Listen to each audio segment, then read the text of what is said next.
అందరికీ కూర్చోబెట్టి కోర్టులకు వెళ్తారు. కోర్టులకు వెళ్ళి నా మీద ఒత్తిడి పెడతా ఉన్నారు. నా మీద కూర్చోబెట్టి మీరేం చేయలేరు ఇట్లా మాట్లాడుతున్నారు నాతోటి. నేను ఈరోజు ఇందాకే చెప్పాను, ఫస్ట్ దీనికి సంబంధిత పోర్ట్ ఎవరు, CEO ఎవరో, ఈ స్టేక్ హోల్డర్స్ ఎవరు, వాళ్ళకి నోటీసులు పంపించిన వాళ్ళకి ఆ షిప్ని సీజ్ చేయండి. నేను I want right a letter to home ministry. Amit Shah గారు లెటర్ రాద్దాం అనుకున్నాను. ఇది మోస్ట్ వల్నరబుల్ పోర్ట్. ఇది మ్యారిటైమ్ సెక్యూరిటీకి, నేషనల్ సెక్యూరిటీకి చాలా ఇబ్బందిగా ఉంది. ఇక్కడ కీ ఇన్స్టలేషన్స్ ఉన్నాయి. ఇక్కడ ONGC గ్యాస్ నిక్షేపాలు చాలా కీ ఇన్స్టలేషన్స్ ఉన్నాయి. తూర్పుగోదావరి జిల్లా అంతా, ఉమ్మడి తూర్పుగోదావరి జిల్లా అంతా కేజీ బేసిన్ ఉంది. ఒకప్పుడు ఉగ్రవాదులు మనం కూర్చోబెట్టి బాంబేలో పెద్ద నగరాల్లోకి రావాల్సిన అవసరం ఏం లేదు. హైదరాబాద్లో చూసాం, గోకుల్ చాట్ బండార్ లాంటి చోట కూడా వచ్చేసారు. ఇక్కడ వచ్చి ఒక 10 మంది ఉగ్రవాదులు వచ్చి ఎడాపెడగా కాల్ చేస్తే దిక్కు లేదు. ఇక్కడ వాళ్ళు చనిపోవడానికి సిద్ధంగా ఉంటారు ఉగ్రవాదులు. 25,000 టన్నుల 25,000 కిలోల హెరాయిన్ ఆంధ్రప్రదేశ్లో వైజాగ్ పోర్టులో దొరికింది. That shows the vulnerability.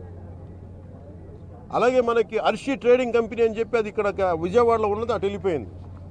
అలాగే నా దృష్టికి 2 పేర్లు వచ్చింది. ఒకటి అలీషా అనే పేరు చాలా పదే వినిపిస్తూ ఉంది. నాకు అర్థం కాదు ఎవరు అలీషా, ఎవరు అని. అలాగే ఇందాక చూస్తే దాదాపు 16 కంపెనీలు ఉన్నాయి. ఇందాక మనకి కొండబాబు గారు కూడా నేను ఒకటే చెప్తా ఉన్నాను, మా మనోహర్ గారికి కానీ సుధీర్ గారికి కానీ మేము అందరూ కూర్చోబెట్టి ఇందాక మనం బోట్లు వెళ్తాం మాట్లాడుకున్నట్టు, it is not about one individual.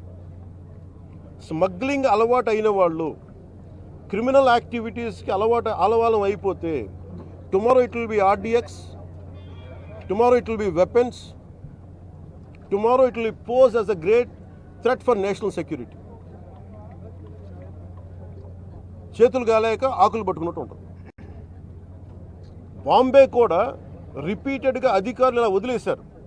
RDX లారీలు బస్తాలు వ్యాన్లు వచ్చేసి వెళ్ళిపోయినాయి. ఎంత కుదిపేస్తుందో తెలుసు మాకు. సో అందుకని ఇలాంటి ఇంకా ఆగాలి, ఇలాంటివి చెప్పాలనేది నేను ముఖ్యమంత్రి గారి దృష్టికి ఆల్రెడీ చెప్పాను నేను.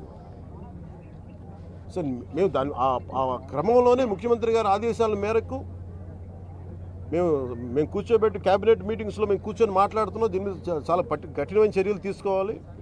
అలాగే PD యాక్ట్ పెట్టాలని పెట్టుకున్నాం. మొన్నదాకా ల్యాండ్ గ్రాబింగ్ యాక్ట్లో సివిల్ సప్లైస్తో కూడా రిపీటెడ్ అఫెండర్స్కి దీని PD యాక్ట్ పెట్టాలని చెప్పి మనోహర్ గారు ఆ రోజు క్యాబినెట్ మీటింగ్లో పెడితే ఇప్పుడు అది కూడా జరిగింది. గవర్నర్ గారి దగ్గరికి వెళ్ళాలి ఆ బిల్లు. తర్వాత మన ప్రెసిడెంట్ గారు అంగీకారం తెలియజేయాలి దానికి.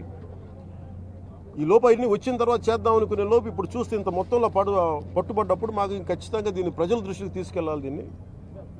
ఎందుకంటే ఒకవైపు ఫీజు రీఎంబర్స్మెంట్లకి డబ్బులు లేవు, పథకాలకి చేయడానికి కింద మీద పడుతున్నాం, రోడ్లు గుంతలు పూడ్చడానికి డబ్బులు లేవు. కానీ వీళ్ళ దగ్గర మటుకు 1000 కోట్లు ప్రభుత్వం కష్టంతో మీ అందరి ట్యాక్సులతోటి, ప్రజలందరి ట్యాక్సులతోటి కొన్న డబ్బులతో ఇచ్చిన ట్యాక్సులతోటి డబ్బులు తీసుకొని మనం బియ్యం కొంటే